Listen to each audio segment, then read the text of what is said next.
Kisah Rasul-Rasul 10.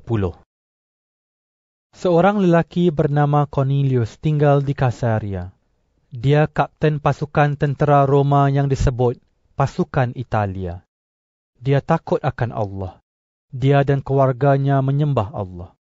Dia sering menolong orang Yahudi yang miskin dan dia sentiasa berdoa kepada Allah. Pada suatu hari, kira-kira pukul 3 petang, dalam suatu penglihatan, dengan jelas dia melihat malaikat Tuhan datang kepadanya dan berkata, Cornelius. Cornelius memandang malaikat itu dengan ketakutan, lalu bertanya, Ada apa, Tuan?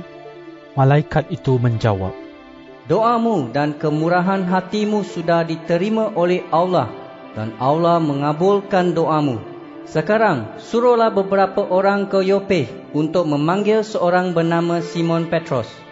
Dia sedang menumpang di rumah seorang penyamak kulit bernama Simon yang tinggal di tepi pantai. Setelah malaikat itu pergi, Cornelius memanggil 2 orang hamba yang bekerja di rumahnya dan salah seorang pengawal pribadinya yang juga takut akan Allah.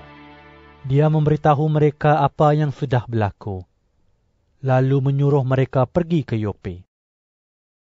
Keesokan harinya, semasa mereka masih dalam perjalanan dan hampir tiba di Yope, Petrus naik ke atas bumbung rumah pada tengah hari untuk berdoa.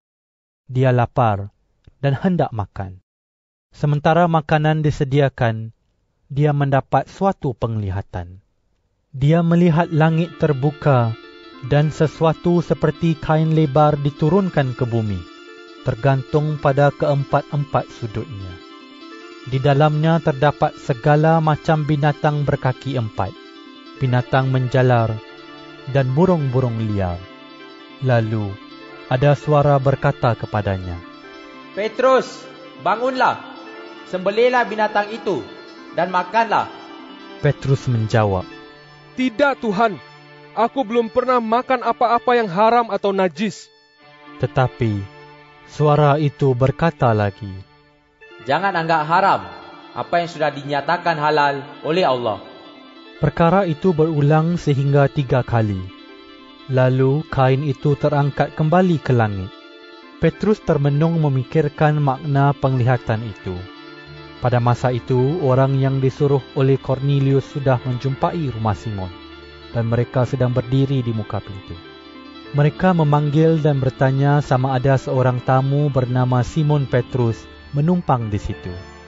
Petrus masih berusaha untuk memahami makna penglihatan itu, apabila Roh Allah berkata kepadanya, Dengarlah, 3 orang sedang mencari kamu.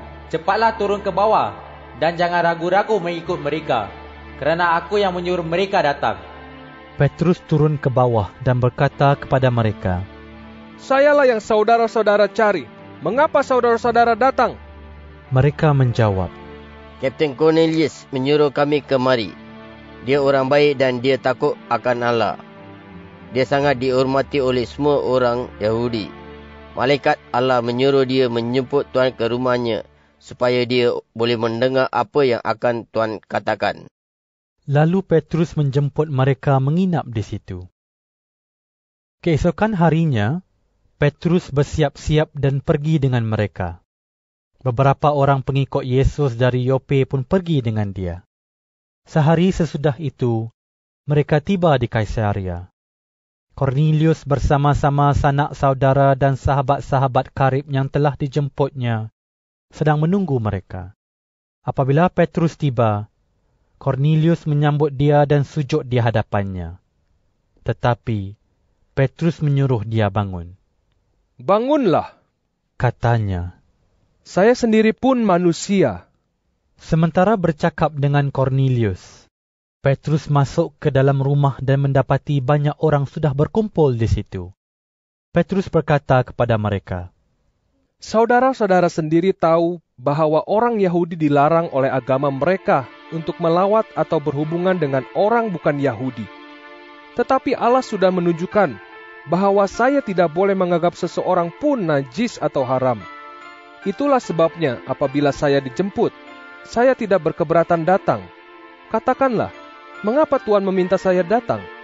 Kornelius menjawab, 3 hari yang lalu, kira-kira pada pukul 3 petang, saya sedang berdoa di rumah. Tiba-tiba seorang lelaki yang pakaiannya bersinar-sinar berdiri di hadapan saya. Dia berkata, "Kornelius, Allah sudah mendengar doamu dan ingat akan kemurahan hatimu. Suruhlah orang pergi ke Yope untuk memanggil seorang bernama Simon Petrus. Dia menumpang di rumah seorang penyamak kulit bernama Simon yang tinggal di tepi pantai. Itulah sebabnya saya segera menyuruh orang memanggil Tuan, dan Tuan sungguh baik hati kerana sudi kemari.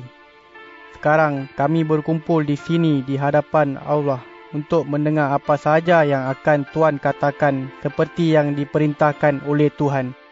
Lalu Petrus berkata, Sekarang barulah saya sadar bahwa Allah memperlakukan semua orang dengan sama rata.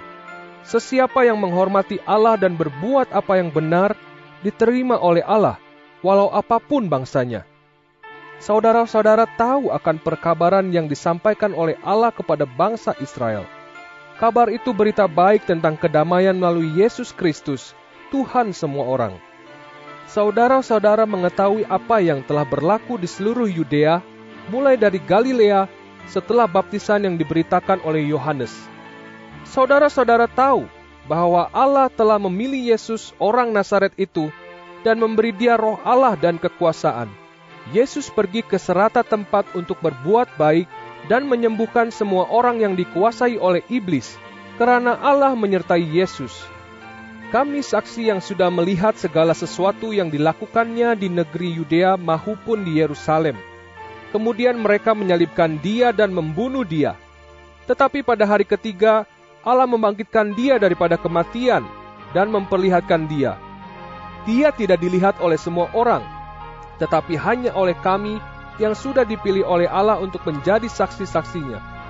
Kami makan dan minum dengan dia sesudah dia bangkit daripada kematian.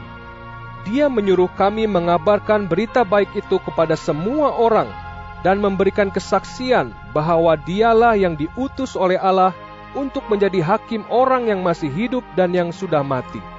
Semua nabi berkata-kata tentang dia. Mereka berkata bahwa setiap orang yang percaya kepada Yesus, dosanya akan diampunkan dengan kekuasaan Yesus. Sementara Petrus berkata-kata, Roh Allah turun dan menguasai semua orang yang mendengar pekabaran itu. Beberapa orang Yahudi yang percaya kepada Yesus dan menyertai Petrus dari Yope heran melihat Allah mengurniakan rohnya kepada orang bukan Yahudi juga.